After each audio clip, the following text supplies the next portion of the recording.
Welcome back. Indeed, so much to reflect on, considering the promises made by the administration on May 29, 2023, and indeed where Nigeria was coming from just before then.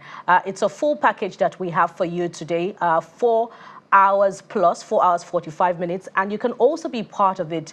It's not just going to be restricted to the studio alone.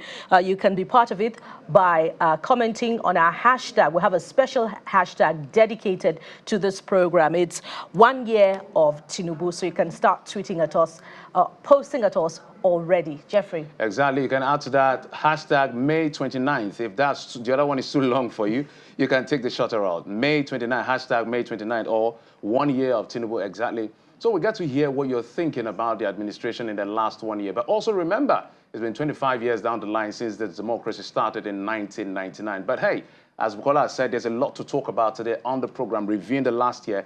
And to get that started for us is our data analyst right here in our Lagos studio, Babajide Ogunsanwo. We're handing over to him now to walk us through this journey. Babajide. Hello, Babajide. Good evening, guys. Good to see you. It's happy, should we say, 25 years unbroken. Unbroken democracy. Yes, we'll probably find out what records have been broken based on the promises of the president last year, and we'll see clearly what records were not broken, what records were kept. It's important to exceptionally start with security, because security is really what everyone wants to talk about, everybody wants to be bothered about. And so it's important to look at three things. What exactly was the history? What did the president promise? Then it's important to then look at where are we currently, and then we look at the future. If we take a look at some of his promises, we've seen him talk about increasing security personnel based on what the Minister of Defense has said. That is one of the things that is happening. We've seen him also talk about improving the use of communication technology and aerial surveillance equipment. We see that big number in the budget that has allowed the president to continue with some of those things. Border monitoring and control, still a challenge. So we haven't really seen a lot going on in the last 1 year when we talk about improving borders and looking at what is going on around stopping non-immigrants from coming in. Creating anti-terrorist battalions, one of the promises of the president, that is still in the pipeline. We haven't seen much happen on that. We also haven't seen much happen on his promise of critical infrastructure protection plan for more than 200 million Nigerians. So we're looking at what will the next 12 months be. We've seen some reforms for the police. We've seen the negotiations, and we've seen discussions again around state police. But one major area that the president said he was going to achieve was forest guard force. We're still hoping that we'll see more results when we talk about the personnel that will do a lot in minimizing a lot of insurgents that live in the forest. Again, let's not forget, economic assistance programs and defeating poverty was among the promises of the president, and we want to find out if that will happen.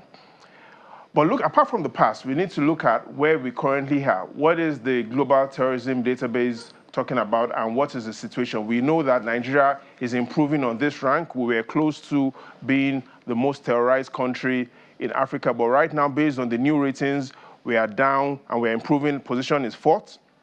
However, the challenge we currently have is Burkina Faso is not only ranked as the most terrorized nation in Africa, it is currently the most terrorized nation in the world. And we see a lot of challenges, not just within Nigeria, along the West African corridor, along the Sahel region. We see a lot of challenges with countries being able to minimize the advance of insurgents. However, the good news on that is the president in the last 1 year has done a lot in growing his agenda on ECOWAS, trying to talk about how ECOWAS can play a bigger part, because the information is clear.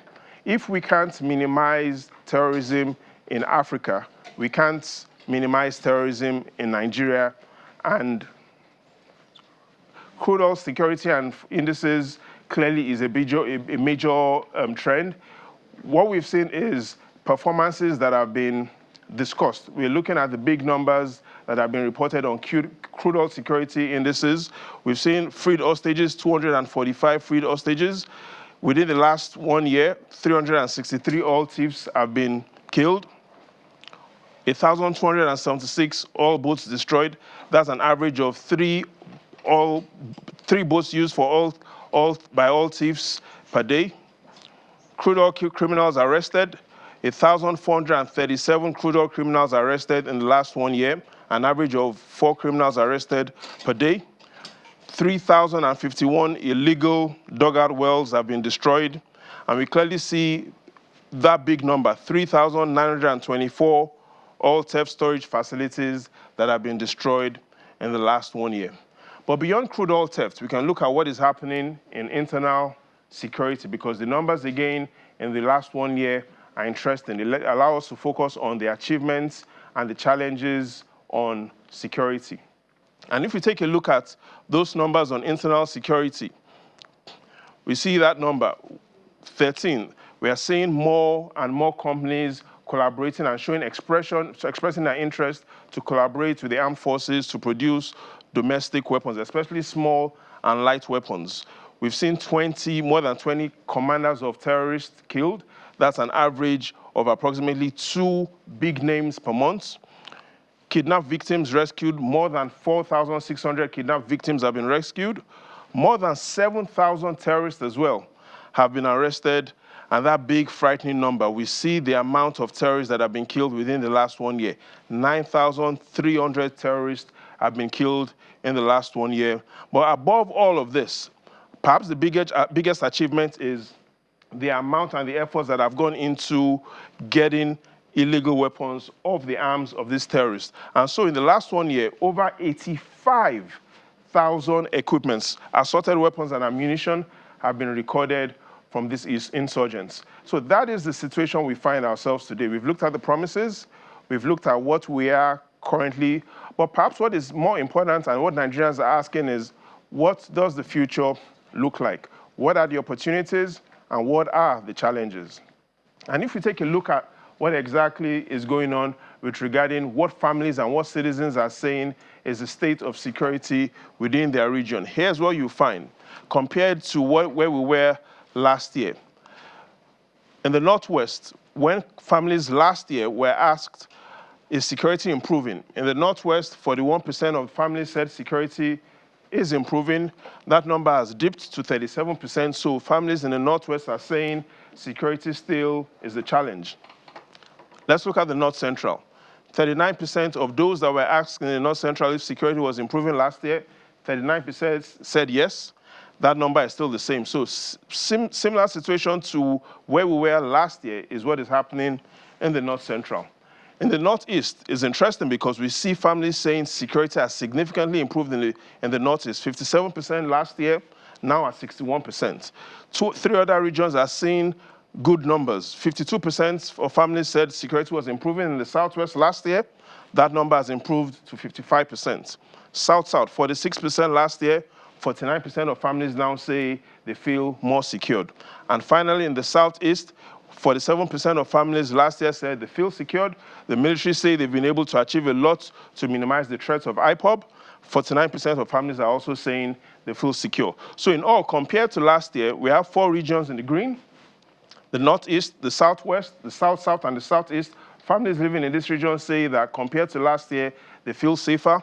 Things seem the same in the North Central. The challenge the armed forces still has is in the Northwest, and the hope is that they will look at these numbers and be able to provide families more support with making sure they feel confident about their future. But Bukola, before we leave, we need to look at some of the big statements that have been said today by the leader of the armed forces, the Chief of Defense Staff, telling us about what the future of security looks like, telling us that we all need to work for a united Nigeria and focus on those shared values and our diversity that remains our strength.